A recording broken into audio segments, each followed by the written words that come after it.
we too have our part to play. We are the third biggest plastics polluter in the world. Kada 24 oras, 36,000 tonelada ng basura ang nalilika sa buong bansa. Sa dami mga kapuso, kaya niyang pumuno ng isang Olympic-sized swimming pool. Ang nakasusulasok na problemang yan, dati ng kumitil na mahigit 200 buhay na nagtulak sa pagpasa ng isang batas pero hindi naman na ipatutupad. Kaya ang mas malawak na epekto ng basura sa klima nagpapatuloy. Sa bawat basurang itinatapon, may epekto itong naiiwan sa ating kapaligiran. Sa isang lugar na araw-araw nating nadadaanan, unti-unting lumalala ang problemang madalas nating hindi napapansin. Ang kalikasan ay hindi lang tahanan natin. Ito ang buhay na ipinapasa natin sa susunod na henerasyon. Kung kikilos tayo ngayon, may pag-asa pang magbago ang ating paligid. Nakakalungkot isipin na araw-araw natin itong nakikita.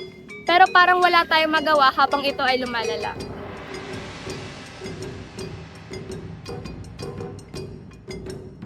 Ang pollution ay nagdudulot ng maraming problema tulad ng mababahong amoy, pagbabara ng daluyan ng tubig at maaaring maging sanhi ng mga sakit ng mga residente.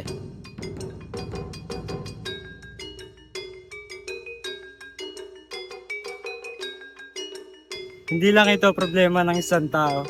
Ito ay problema ng buong komunidad dahil lahat tayo ay naapektuhan.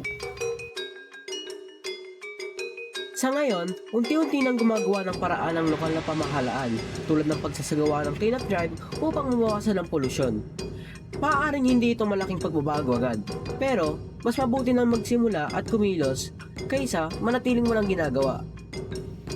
May mga ginawa namang hakbang ang lokal na pamahalaan tulad ng paglilinis ng paligid at pagpapaalala ng pagtatapon ng tamang basurahan. Bilang isang mamamayan, may responsibilidad din tayo. Ang simpleng pagtatapon ng basura sa tamang lugar, pagre-recycle at pakikiisa sa paglilinis ay malaking tulong para mabago ang ating kapaligiran. Ang kalikasan ay hindi lang tahanan natin.